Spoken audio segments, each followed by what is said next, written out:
दोस्तों, आज हम द फनी फार्मूला के साथ केमिस्ट्री की दुनिया के सबसे बड़े रेवोल्यूशन को समझेंगे। ये रहा क्लास 11th का chapter number 2, structure of atom. और इसमें भी हम फोकस करेंगे पहले एपिसोड के अंदर डाल्टन्स एटॉमिक थ्योरी पे, क्योंकि बिना इस थ्योरी के आज केमिस्ट्री की कोई भी बुक अधूरी है। मैं हूँ आपका होस्ट पार्थ ठुकराल। तो चलिए शुरू करते हैं। भाइयों, आज हम 5 फंडामेंटल कॉन्सेप्ट्स सीखेंगे।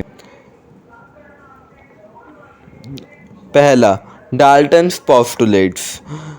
तो understanding Dalton's atomic theory and it's की पोस्टुलेट्स, हमें डिटेल में समझेंगे कि डाल्टन ने एटम को कैसे इंडिविजिबल बोला, क्या उसके पोस्टुलेट्स आज भी रिलेवेंट हैं।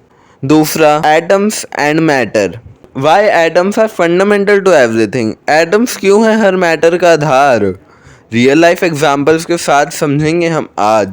तो तीसरा पॉइंट जो है compound formation, atoms, how atoms combine in fixed ratio. Atoms fixed ratio में क्यों जुड़े, जैसे 2 hydrogen plus 1 oxygen equals H2O, लेकिन कभी H2O क्यों नहीं। तो चौथा हम पढ़ेंगे कंजर्वेशन ऑफ एटम्स। तो atoms are neither created not destroyed in reactions, chemical reactions में ना क्रिएट होते हैं ना डिस्ट्रॉय, प्रूफ के साथ समझेंगे। पांचवा हम समझेंगे जो है practical applications Dalton's atomic theory के। तो using Dalton's theory in science and industries और डेली लाइफ में ये थ्योरी कहाँ यूज़ होती है, सब प्रैक्टिकल दिखाएंगे हम आपको। अभी हम बढ़ते हैं हमने basics of Dalton's atomic theory. तो चलते हैं अब हम 1808 में जॉन डाल्टन ने अपनी book a new system of chemical philosophy में क्या कहा था, तो मैंने आपको यहाँ लिख के शॉर्ट में बताया है। Dalton's atomic theory was a watershed in the study of matter, initiating the central ideas that atoms are indivisible, the same for every element, and combining in fixed proportions to make up compounds. This theory set the stage for the modern study of chemistry and transformed the way we learn about the microscopic world. तो यहाँ पे watershed अगर आपको नहीं पता तो watershed का मतलब होता है एक नई क्रांति, जिससे मतलब एक बहुत बड़ा रेवोल्यूशन आया हो। तो डाल्टन्स एटॉमिक थ्योरी भी एक वाटरशेड थी, वाटरशेड मूवमेंट था हमारे यहाँ पे, क्योंकि इसने पूरी केमिस्ट्री को हिला के रख दिया। जो पॉइंट 1 हम समझते हैं, सारी मैटर छोटे छोटे इंडिविजिबल एटम्स से बनी है, जैसे लीगो ब्लॉक्स, और एक एलिमेंट के सारे atoms same properties and mass रखते हैं। कार्बन के 100 एटम्स उठाओ, सब सेम होंगे, लेकिन क्यों? डिफरेंट एलिमेंट्स के एटम्स फिक्स्ड रेशियो में जुड़े, जैसे NaCl equal 1 sodium plus 1 chlorine. Chemical reactions में एटम्स ना क्रिएट होते हैं ना डिस्ट्रॉय, बस रीअरेंज होते हैं। ये थ्योरी इतनी पावरफुल थी ना कि इसने 19th सेंचुरी की केमिस्ट्री को ही रीडिफाइन कर दिया। तो चलिए अब हम चलते हैं बेसिक्स ऑफ एटम्स पे। सो ये है part 1, atoms. So these are the fundamental units of all matter. Imagine them as tiny invisible building blocks forming everything around us. तो एटम्स जो हैं उनको ये समझो आप नेचर का छोटा पॉसिबल बिल्डिंग ब्लॉक। सोचो तुम्हारे फ़ोन का स्क्रीन, तुम्हारा पेन या टेबल, सब एटम्स से बने हैं। साइज, इनका साइज क्या होता है याद रखना, ये एग्ज़ाम में ज़रूर आएगा। 0.1 नैनोमीटर्स इनका होता है साइज। इतने छोटे कि 10 करोड़ एटम्स एक लाइन रखोगे तब 1 सेंटीमीटर बनेगा। और अभी हम चलते हैं दूसरे पार्ट पे, जो है हमारा डाल्टन्स कॉन्ट्रीब्यूशन। उसका कॉन्ट्रीब्यूशन क्या था? In the early 1800s John Dalton revolutionised science by introducing a atomic theory, a framework to understand elements and compounds. 1800 से पहले लोग सोचते थे एटम मिथ है एक, मतलब वो मानते नहीं थे कि एटम जैसा कुछ बिल्डिंग ब्लॉक्स हो सकता है। तो डाल्टन ने एक्सपेरिमेंट करके प्रूव कर दिखाया, और उसने कुछ पॉइंट्स दिए, जो एलिमेंट्स हैं वो फिक्स्ड रेशियो में कंबाइन होते हैं, मतलब अलग अलग रेशियो में कंबाइन नहीं होते। तो मास कंजर्वेशन इन रिएक्शंस, ये भी पॉइंट उसी ने दिया, इसलिए डाल्टन को ना फादर ऑफ एटॉमिक थ्योरी भी कहते हैं। तो अब आती है बारी पार्ट 3 की। तो पार्ट 3 है हमारा वाई इट मैटर्स, ये इतना ज़रूरी क्यों है। तो Dalton's atomic theory led the foundation for chemistry by explaining matter's structure at the tiniest scale, enabling modern scientific breakthroughs. आज जो भी केमिस्ट्री है, ड्रग्स, प्लास्टिक्स, फर्टिलाइजर्स, जो भी है, सब इस थ्योरी पे ही बेस्ड है। अगर डाल्टन नहीं होता तो आज पीरियोडिक टेबल भी नहीं होती, और ये यहाँ पे जो आप सब देख रहे हैं उसमें काफ़ी कुछ डाल्टन की वजह से ही बन पाया है। हाँ, हो सकता है आगे अगर डाल्टन ना करता तो कोई और करता, लेकिन जो भी हमें टाइम पे मिला है वो ना मिल पाता। फिर पोस्टुलेट 1 पे तो डाल्टन ने इन टोटल 4 पोस्टुलेट्स दिए थे, मैं वो एक एक करके आपको पढ़ाता हूँ।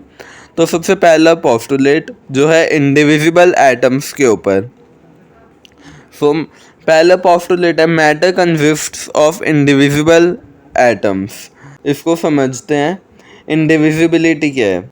मतलब matter consist of indivisible atoms की मैटर अलग हो सकता है, ठीक है। मैटर्स को और भी हम भाग कर सकते हैं और भी ज़्यादा अंदर तक जा सकते हैं। मैटर फंडामेंटल यूनिट मानी जाती थी उस टाइम पे, जो डाल्टन ने गलत प्रूव करी। तो पहला पॉइंट है indivisibility. Atoms can not be split into smaller pieces by chemical means, they are the smallest particles of an element. So Dalton ने एटम को सॉलिड गोल्ड बॉल जैसा सोचा। उस टाइम तक इलेक्ट्रॉन प्रोटॉन पता नहीं थे, इसलिए उसने कहा केमिकल रिएक्शंस पे एटम स्प्लिट नहीं होता। एग्जाम्पल के तौर पे समझो, आयरन प्लस ऑक्सीजन क्या होगा, रस्ट होगा। बहुत ही बढ़िया। यहाँ आयरन एटम टूटता नहीं है, बस ऑक्सीजन के साथ जोड़ बना लेता है, ऑक्सीजन के साथ कंपाउंड बना लेता है, ठीक है। और अब हम चलते हैं अगले पॉइंट पे जो है अनचेंजेबल, कि ये चेंज नहीं होता। क्यों नहीं होता? They can not be created और destroyed, just rearranged, a fundamental principle in all matter processes. Atoms ना बनाए जा सकते हैं ना मिटाए जा सकते, ना बनाना आता है किसी को, ना ही डिस्ट्रॉय करना आता है। जैसे एनर्जी कंजर्वेशन का लॉ होता है ना, ये भी बिल्कुल वैसे ही है, ना बनाया जा सकता है ना डिस्ट्रॉय किया जा सकता है। अगर 10 ग्राम आयरन है मान लो, तो रफ्ट बनने के बाद भी टोटल मास 10 ग्राम ही रहेगा ना, कहीं 10 ग्राम से 8 ग्राम या 13 ग्राम थोड़ा ना हो जाएगा। ये लॉ ऑफ कंजर्वेशन ऑफ मास के बेस से बना है। लॉ ऑफ कंजर्वेशन ऑफ मास क्या था? मास can neither be created nor be destroyed, only be converted, ठीक है। तो ये भी उसी लॉ के बेस पे ही बना है, ठीक है।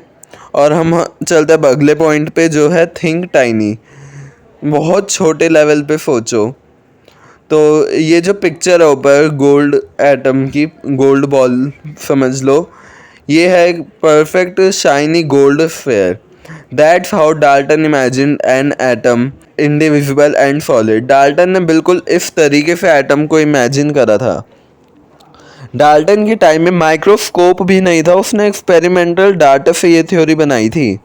जैसे मर्क्यूरी ऑक्साइड को हीट करो, मर्क्यूरी प्लस ऑक्सीजन निकलेगा, ठीक है। मास सेम रहा, इससे प्रूव हुआ एटम्स रीअरेंज हुए हैं। कंजर्वेशन लॉ, एक फॉर्म से दूसरे फॉर्म में कन्वर्ट हो गया। तो मास सेम रहा, इससे प्रूव हुआ एटम्स रीअरेंज हुए हैं। तो अब हम चलते हैं अपनी अगली पोस्टुलेट पे। All atoms of a given element have identical properties including identical mass. Atoms of different elements differ in mass. So ठीक है, अब हम चलिए इसको समझते हैं। Atoms of one element. तो एटम्स ऑफ वन एलिमेंट क्या है? All atoms in an element are identical in mass and properties, creating consistency in materials, ठीक है। Example, every carbon atom in graphite behaves the same way chemically and physically. एक element के सारे atoms twins की तरह होते हैं, बिल्कुल आइडेंटिकल की तरह होते हैं। जैसे हर कार्बन एटम को आप देख लो, किसी भी कार्बन एटम को अगर आप देखोगे तो उसका मास 12 AMU ही होगा। AMU यहाँ पे होता है एटॉमिक मास यूनिट, ठीक है। तो ये एटम्स के मास की यूनिट है एक AMU। सिमिलरली आप हर ऑक्सीजन एटम के मास को देखना 16 AMU, कोई भी एलिमेंट के एटम को देख लो, magnesium, helium, lithium, boron, phosphorus, xenon, मतलब कोई भी देख लोगे आपको सबका मास सेम ही मिलेगा, उनके एलिमेंट्स के, उनके एटम्स का मास आपको सेम ही मिलेगा, ठीक है। इसलिए डायमंड और ग्रेफाइट दोनों कार्बन के बने हैं। स्ट्रक्चर अलग होने से प्रॉपर्टीज अलग हो जाती है इन दोनों की, तो मतलब ये हो सकता है कि प्रॉपर्टीज थोड़ी अलग हो जाए अगर स्ट्रक्चर अलग बन रहा है तो। अब हम पढ़ते हैं एटम्स ऑफ डिफरेंट एलिमेंट्स। अब अलग अलग एलिमेंट्स के एटम्स कैसे होते हैं। तो atoms differ between elements especially in mass which define the elements unique identity. So जो अलग एलिमेंट्स के एटम्स बिल्कुल डिफरेंट होते हैं। एग्जाम्पल के तौर पे अगर हम समझें तो oxygen atoms are different in mass and properties than carbon atoms. जो कार्बन होता है उसका कलर होता है ग्रे। कंडक्टर ऑफ इलेक्ट्रिसिटी होता है कार्बन। ऑक्सीजन जो एटम होता है वो होता है गैसियस फॉर्म में, सपोर्ट्स कंबशन। क्यों? क्योंकि उनके एटम्स के साइज, मास, इलेक्ट्रॉन अरेंजमेंट अलग होते हैं। जो है हमारी नेक्स्ट स्लाइड जिसमें है पोस्टुलेट 3 जो डाल्टन ने दिया था, तो इसमें है फिक्स्ड रेशियो। तो compounds are formed when atoms of different elements combine in a fixed ratio. ठीक है, तो इसको अभी हम समझते हैं कुछ पॉइंट्स की मदद से, जिसमें पहला है combination. Compounds form by joining atoms of different elements in fixed definite proportions secured by bonds. Atoms जो केमिकल बॉन्ड्स से जुड़े, जैसे दोस्ती बिल्कुल, और आयनिक बॉन्ड, इलेक्ट्रॉन डोनेट करने वाला जो बॉन्ड होता है जिसमें अपना इलेक्ट्रॉन छोड़, ठीक है, वो होता है आयोनिक बॉन्ड। आयोनिक बॉन्ड या फिर कोवेलेंट बॉन्ड जिसमें इलेक्ट्रॉन शेयर करते हैं, इलेक्ट्रॉन लेते हैं, तो आयोनिक बॉन्ड या कोवेलेंट बॉन्ड। हम एग्जांपल लें इनका, तो NaCl, सोडियम इलेक्ट्रॉन डोनेट करता है और क्लोराइन ले लेता है। अगला है हमारा fixed ratio. Water is always H2O, 2 hydrogen atoms and 1 oxygen atom combined exactly, never randomly। Water H2O जो होता है वो हमें पता है 2 हाइड्रोजन प्लस 1 ऑक्सीजन होता है। कभी H3O या HO बन सकता है? नहीं, पता नहीं क्यों। क्योंकि नेचर में रेशियो फिक्स्ड है।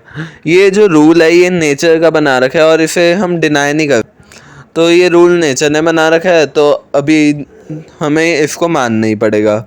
अगर चेंज करो तो हाइड्रोजन पेरोक्साइड बन जाएगा, H2O2 हाइड्रोजन पेरोक्साइड बन जाए। पॉइजन है ये पॉइजन का फॉर्मूला होता है। अगर H2O2 को तुमने मिला दिया, हाइड्रोजन के 2 और ऑक्सीजन के भी 2, और इससे बनेगा हमारा पॉइजन। क्या अभी हम चलते हैं अपने थर्ड पॉइंट पे, जो है स्टेबल कंपाउंड। फिक्स्ड रेशियो से कंपाउंड्स अनप्रेडिक्टेबल होते हैं।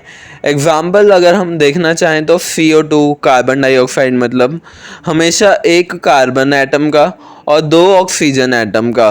अगर रेशियो चेंज हो तो कार्बन मोनोऑक्साइड CO2 हटा दे, अगर हम ऑक्सीजन के 2 हटा दे, एक कार्बन एक ऑक्सीजन, 1 कार्बन 1 ऑक्सीजन, तो ये कार्बन मोनोऑक्साइड बन जाता है, जो इतनी किलर गैस, मतलब जैसे ही सूंघा खत्म हो भाई, डेथ। तो इसमें हम पढ़ेंगे पोस्टुलेट 4, कंजर्वेशन इन रिएक्शंस।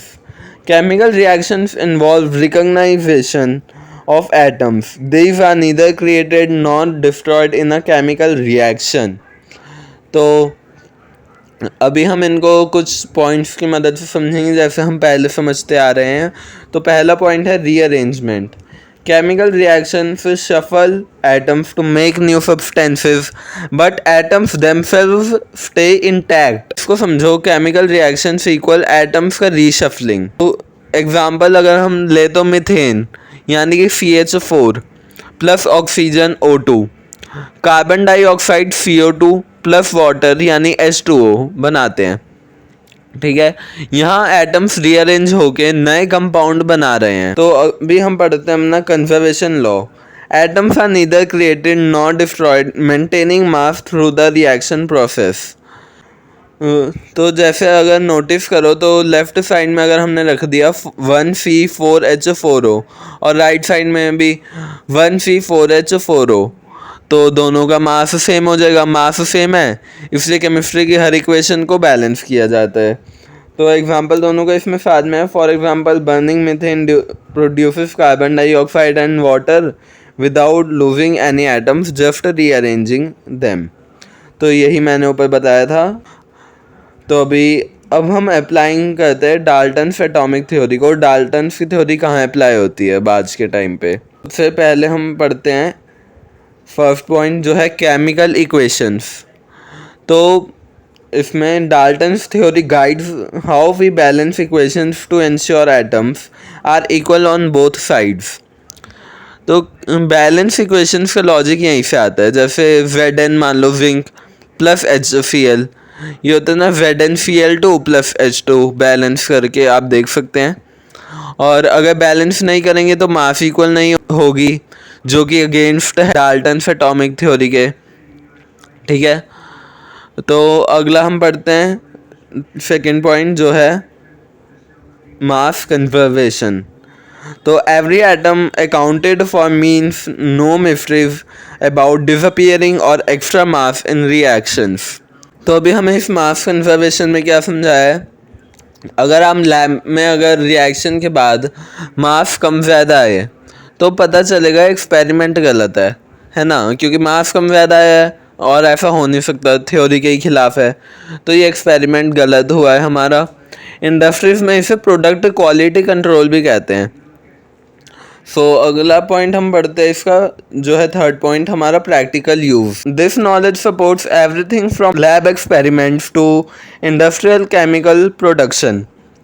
जो प्रैक्टिकल यूज है ड्रग मैन्युफैक्चरिंग. अगर पैरासीटामोल जिसका फार्मूला होता है C8H9NO2, C8H9NO2, अगर पैरासीटामोल हमें बनानी हो तो फिक्स्ड रेशियो में carbon, hydrogen, nitrogen, oxygen mix करेंगे, है ना. तो रेशियो बिगड़ेगा तो मेडिसिन फेल हो जाएगी.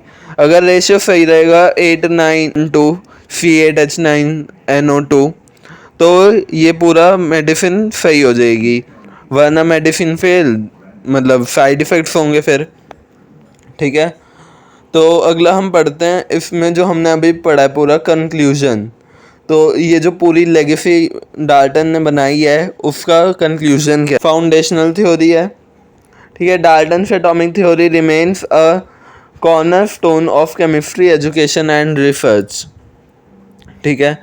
डाल्टन ने जो 1808 में दिया वो आज भी रिलेवेंट क्यों है? क्योंकि फाउंडेशनल थ्योरी आज भी हर स्कूल कॉलेज में इसे पढ़ाया जाता है.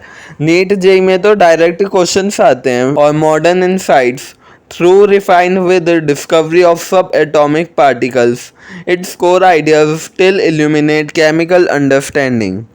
हमें पता है एटम डिविजिबल जैसे न्यूक्लियर फिजन के तरीके से, लेकिन केमिकल रिएक्शन के कॉन्टेक्स्ट में डाल्टन बिल्कुल सही थे. अभी looking ahead from classrooms to cutting edge labs, Dalton's vision continues to inspire scientists worldwide. Nanotechnology, quantum computing, ये सब एटम को मैनिपुलेट करने पे बेस्ड हैं. इसलिए डाल्टन को सैल्यूट है भाई. डाल्टन की वजह से ही हमें इतना कुछ जानने को मिला है. ठीक है. तो अब आ गया हमारा टाइम जो है हमारे Q&A, question and answers time. तो मैंने आपको ऑलरेडी पीछे से बताया है, मैंने ध्यान से सोच समझ के बिल्कुल क्वेश्चंस चूज़ करे हैं. एंड ये सारे क्वेश्चंस जो हैं वो PYQ आए रखे हैं. कोई जेई नीट में, कोई क्लास 12th 11th में आ रखा है कोई ना कोई क्वेश्चन. ये 10 क्वेश्चन से इम्पॉर्टेंट हैं तो इसे अब ध्यान से पढ़िएगा. अब टाइम आ गया है प्रीवियस ईयर क्वेश्चंस को क्रैक करने का. तो अभी हम शुरू करते हैं. क्वेश्चन 1. तो according to Dalton's atomic theory matter consists of indivisible dash. Dalton के एटॉमिक थ्योरी के हिसाब से मैटर बनता है डैश से. किससे बनता है? तो अगर ऑप्शन हैं आपके A molecules, B atoms, C ions, D mixtures. तो अभी तक अगर हमने आंसर सोच लिया है तो चलिए चेक करते हैं आंसर क्या है. तो आंसर है B एटम्स. लेकिन क्यों? Atom is the basic unit of life. A molecule is a compound made up of two or more atoms held by chemical bonds. The mixture is a combination of pure substances in a ratio. Ion is either positively or negatively charged. जो atom is the basic unit of life है, जैसे pizza का एक slice, पानी आ गया मुंह में। Molecules slice से बनते हैं, आयन्स चार्ज्ड होते हैं। भाई देखो, अगर एटम डिविजिबल होता तो क्या हो जाता, तो क्या होता, तो हाइड्रोजन बॉम्ब बनाना स्कूल लैब में हो पाता, और फिर स्कूल लैब वाले या तो हमें लैब में लेके नहीं जाते, और अगर लेके जाते तो वो स्कूल ना बचता, क्योंकि हम और आप जैसे बच्चे तो हैं अभी शरारती एकदम। ठीक है, तो अभी नेक्स्ट क्वेश्चन पे बढ़ते हैं। क्वेश्चन नंबर 2, स्टेटमेंट है atoms of different elements differ in mass. तो क्या होगा आंसर, ए ट्रू या बी फॉल्स? एकदम ट्रू, ये स्टेटमेंट एकदम सही है। अलग अलग एलिमेंट्स के एटम्स का मास डिफरेंट होता है। ठीक है, तो जैसे मैंने ऊपर आपको बताया था, मतलब पहले आपको बताया था, तो इसका हम एक्सप्लेनेशन देखते पहले। Each and every element have different mass. For example carbons molecular weight is 12.0107 you. यहाँ पे यू वही है एटॉमिक मास यूनिट जो AMU मैंने आपको पहली बताई थी। ये अप्रॉक्सीमेट में लिया जाता है नॉर्मली, क्योंकि देखो इतनी बड़ी वैल्यू ये एंडलेस हो जाती है कभी कभी, तो 12.01 इसको हम 12 भी लिख सकते हैं। ऐसे ही 15.999 को हम 16 लिख सकते हैं। तो 14.0067 को हम 14 लिख सकते हैं। ठीक है, तो ज़्यादा फर्क नहीं पड़ता। Carbon molecular weight is 12.0107 atomic mass unit.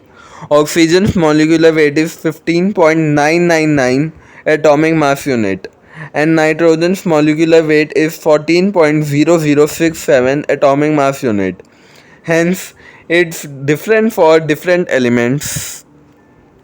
तो ठीक है, हर एलिमेंट का मास यूनिक है। कार्बन का जैसे 12 एटॉमिक मास यूनिट, ऑक्सीजन का 16 एटॉमिक मास यूनिट। जैसे शाहरुख खान और सलमान का वेट सेम नहीं है, वैसे इनका भी वेट सेम नहीं है। अब हम बढ़ते हमने क्वेश्चन नंबर 3 की तरफ। What did Dalton's theory couldn't explain? क्या एक्सप्लेन नहीं कर पाई भाई डाल्टन्स थ्योरी? इतना सब तो कर दिया। तो चलो पढ़ते हैं ऑप्शंस। ए गैसियस वॉल्यूम्स, पता नहीं, ये आप लोग आंसर देंगे। B conservation of mass, C chemical philosophy, D indivisible atoms. So अगर आपको याद हो, मैंने अभी जस्ट थोड़ी देर पहले बताया है 3 के बारे में इनमें से, और जो चौथी है जिसके बारे में हमने नहीं पढ़ा वो डाल्टन ने नहीं बताई। तो अगर आपको समझ आ गई है तो बहुत ही बढ़िया, नहीं समझ आई है तो कोई बात नहीं, आपको अब समझ आ गई होगी, जो है ए गैसियस वॉल्यूम्स। ठीक है, तो एक्सप्लेनेशन देखते हैं हम इसकी। Dalton's atomic theory couldn't explain gaseous volumes because as per his view different elements have different mass, but this isn't true. This is explained by Gay-Lussac's law. This is one of the major limitations of Dalton's atomic theory. Dalton gases के volume को नहीं समझा पाया भाई। बाद में गे-लुसैक ने बताया कि 1LH2 plus 1LCl2 results in 2LHCl। ठीक है, तो 1LH2 प्लस 1LCl2 2LHCl बनाता है। अब डाल्टन सर को गैस का वॉल्यूम नहीं समझा, मतलब वॉल्यूम नहीं समझ आ पाए वो। तो जैसे तुझे तेरी क्रश का टेक्स्ट कैसे रिप्लाई करना है नहीं समझाता, वैसे ही डाल्टन ये नहीं समझा पाए। ठीक है, तो अभी हम बढ़ते हैं अगले क्वेश्चन की तरफ कि डाल्टन की बुक, एक minute sorry, what is the name of Dalton's publication? Dalton की बुक का नाम क्या है भाई? तो ये रहे options. A a new system of atomic philosophy, B an old system of chemical philosophy, C a new system of chemical philosophy, या D a new system of chemical prophecy. तो इसका सही आंसर जो होगा वो होगा a new system of chemical philosophy. ठीक है, तो 1808 में पब्लिश हुई थी केमिस्ट्री की पहली मॉडर्न थ्योरी इस बुक के द्वारा। ठीक है, अगर आज होता डाल्टन तो बुक का नाम होता एटॉमिक थ्योरी कल आना पर पक्का, ये नाम होता। ये फ़नी नहीं था, आई नो, कोई बात नहीं। तो अभी हम अगले क्वेश्चन की तरफ बढ़ते हैं। अच्छा सॉरी, एक्सप्लेनेशन मैंने पहले ही बता दी। Dalton published a new system of chemical philosophy in 1808. He proposed a theory in that that if Dalton's atomic theory, it also has some limitations, like it couldn't explain how molecules combine, i.e. their driving force. ठीक है, तो वो ये explain नहीं कर पाया था कि मॉलिक्यूल्स कैसे कंबाइन होते हैं और उनका ड्राइविंग फोर्स। ये सब क्या है, हम आगे आने वाली वीडियोस में पढ़ने वाले हैं सब कुछ बहुत डिटेल्ड में। ठीक है, तो अगला क्वेश्चन नंबर 5, तो विच ऑफ द फॉलोइंग में not be explain by Dalton's atomic theory? A reason for combining atoms, B conservation of mass, C chemical philosophy, या डी इंडिविजिबल एटम्स। इसका राइट आंसर है ए, एटम्स क्यों combine होते हैं। भाई ये explain थोड़ी ना किया था, ऑप्शन सारे पहले वाले ही थे इसमें, बस जो अलग था वही आंसर हो गया वापसी। ठीक है, तो ये एक्सप्लेन नहीं कर पाया कि रीज़न क्या है कंबाइनिंग एटम्स का। तो इसके explanation, Dalton's atomic theory couldn't explain the reason for combining atoms. This is one of the major limitations of Dalton's atomic theory. Through it could explain the conservation of mass, indivisible atoms and definite proportions. तो उसने बताया कि atoms जुड़े, पर क्यों जुड़े ये नहीं पता था। बाद में पता चला इलेक्ट्रॉन्स की वजह से जुड़े थे ये। जैसे तुझे नहीं पता भाई, तेरी क्रश क्यों सीन जोन कर देती है तुझे, हाय दिल टूट गया। कोई बात नहीं भाई। Question 6, law of conservation of mass is explain in Dalton's atomic theory.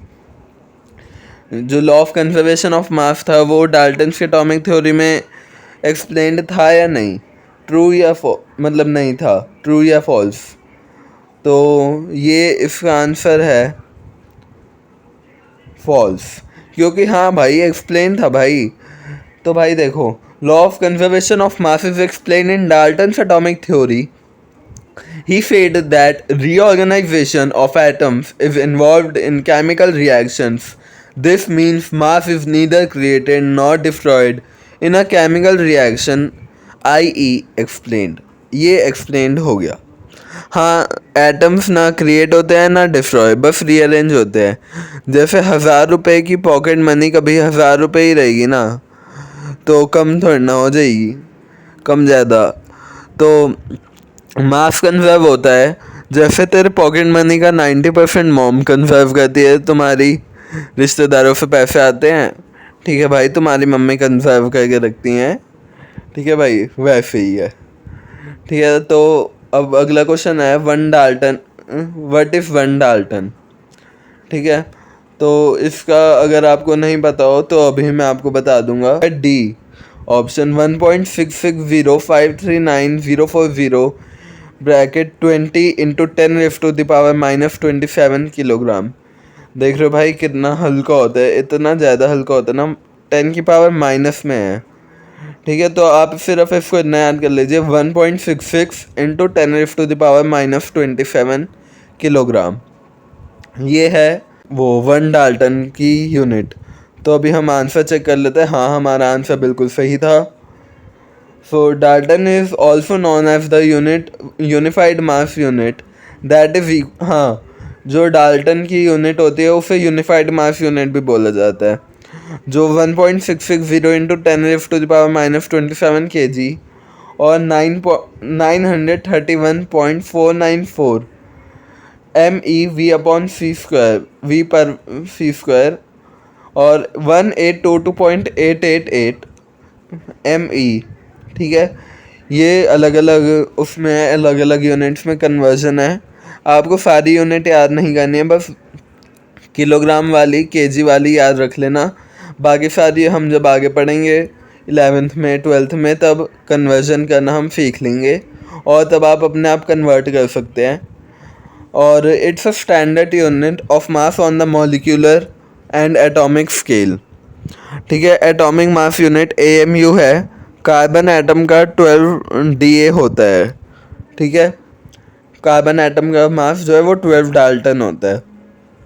तो इतना प्रेसाइज वैल्यू है, जैसे मोमोज वाले भैया से पूछ के देखना एक बार, भैया 1.660539,040 ग्राम चटनी दे देना, ठीक है, और फिर वो तुम्हें ऐसे घूरेगा ना।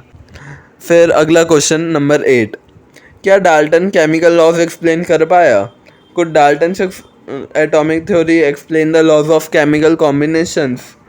A no, B yes, only a few, या D except one. इनमें से कौन सा आंसर सही है? तो आंसर जो सही है हमारा वो है यस. उसने ये एक्सप्लेन बहुत ही आसानी से कर दिया था. Yes, it could explain all the laws of chemical combinations, i.e. law of conservation of mass, law of definite proportions, law of multiple proportions, Gay-Lussac's law of gaseous volumes and Avogadro's law. तो ठीक है, हाँ, conservation of mass, definite proportions सब explain किया भाई उसने. तो Dalton ने सब लॉज एक्सप्लेन किए. जैसे तू अपनी मम्मी को हर एक फ्यूज एक्सप्लेन करता है ना कि मुझे अभी 10th ख़त्म हुई है, बोर्ड्स से फ्री हूँ, तो लेट नाइट पार्टी के लिए जाने दो, नाइट आउट के लिए जाने दो दोस्तों के साथ, तो पूरे एक फ्यूज के साथ एक्सप्लेन करते हो ना तुम, वैसे इसने भी सब पूरे रीज़न के साथ एक्सप्लेन किया. ठीक है, तो अगला क्वेश्चन है, there are no limitations, यहाँ पे there are no limitations to Dalton's atomic theory. क्या डाल्टन्स एटॉमिक थ्योरी एकदम परफेक्ट थी? कोई मतलब कोई फॉल्ट ही नहीं था भाई उसमें, एकदम मक्खन थ्योरी थी, है ना. तो ए ट्रू बी फॉल्स. तो भाई देखो एक चीज़ बताता हूँ, अभी तक जितनी भी थ्योरीज आई हैं ना आज तक, सब में कुछ ना कुछ फॉल्ट ज़रूर है. हाँ, मॉडर्न थ्योरीज को अभी तक हम पूरा सही मानते हैं, लेकिन उसमें भी कुछ ना कुछ एक्सेप्शन आपको ज़रूर देखने को मिलेगी, वो भी पूरे तरीके से भी सही नहीं है. और ये एक फैक्ट है कि हम शायद सही थ्योरी तक कभी किसी भी तरह पहुंच ही नहीं सकते. ठीक है, तो जो हमारा आंसर है कि फॉल्स, इसने जो लिमिटेशंस थी उसमें, ठीक है, तो भाई एक्सप्लेनेशन देख लो. There are limitations to Dalton's atomic theory. Dalton's atomic theory couldn't explain the reason for combining atoms. He also couldn't explain gaseous volumes because, as per his view, different elements have different mass, but this isn't true. This is explained by Gay-Lussac's law. ठीक है, तो भाई उसने ये explain नहीं कर पाया combining of atoms का रीज़न क्या है, तो भाई वो एक्सप्लेन किया था हमारे Gay-Lussac ने. ठीक है, तो लिमिटेशंस थी, जैसे तेरी लाइफ में अनलिमिटेड डाटा का प्लान है पर स्पीड लिमिट है ना वाईफाई की, अनलिमिटेड डाटा है, 5G है, वाईफाई है, तो अनलिमिटेड डाटा तो मिल गया, लेकिन स्पीड लिमिट का क्या करेगा भाई, नेटवर्क ही नहीं आएंगे तो, है ना भाई. तो अभी हम चलते हैं अगले क्वेश्चन पे, जो है हमारा क्वेश्चन 10, लास्ट क्वेश्चन. और इसमें हमारा क्वेश्चन है, all atoms of a given element have identical dash including identical dash. तो ऑप्शंस हैं, ए प्रॉपर्टीज और मास, बी वेट और वॉल्यूम, सी वॉल्यूम और प्रॉपर्टीज, या डी टेम्परेचर और प्रेशर. सो इसका आंसर होगा प्रॉपर्टीज और mass. All atoms of a given element have identical properties including identical mass. ठीक है, तो ये रहा हमारा ऑप्शन है करेक्ट.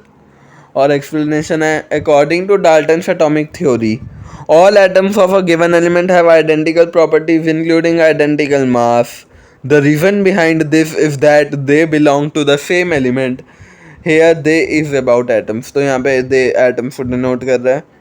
सारे कार्बन एटम्स सेम होते हैं. एग्जाम्पल देखो, अगर जैसे तेरी क्लास के बैक बेंचर्स के अटेंडेंस एकदम सेम, मतलब अगर एक छुट्टी करेगा तो पूरा ग्रुप छुट्टी करेगा, तो सब एटम सेम होते हैं. जैसे तेरी क्लास के सब बैक बेंचर्स के अटेंडेंस की परसेंटेज, है ना. तो यहाँ पे अभी ख़त्म हो गया हमारा. थैंक यू, आपने हमें इतना टाइम दिया और इतने टाइम एंड एफर्ट के लिए. आज के लिए बस इतना ही दोस्तों. अगर आपको ये 10 PYQ समझ आए हों तो कमेंट में लिखना डाल्टन ओपी है, कमेंट में स्पैम कर दो एक बार डाल्टन ओपी. वीडियो पसंद आया तो प्लीज़ यार लाइक बटन को दबाओ, एकदम न्यू चैनल है, थोड़ा ग्रो करवाओ भाई, हेल्प कर दो. जैसे दबाते हो ना क्लासरूम में लास्ट बेंच की बेल, कि छुट्टी की बेल बजाती नहीं है, अभी 2 बज गए होते हैं, 2-4 मिनट लेट हो जाता है उस वजह से, तो तुम बैक बेंचर अपनी बेल बजा देते हो.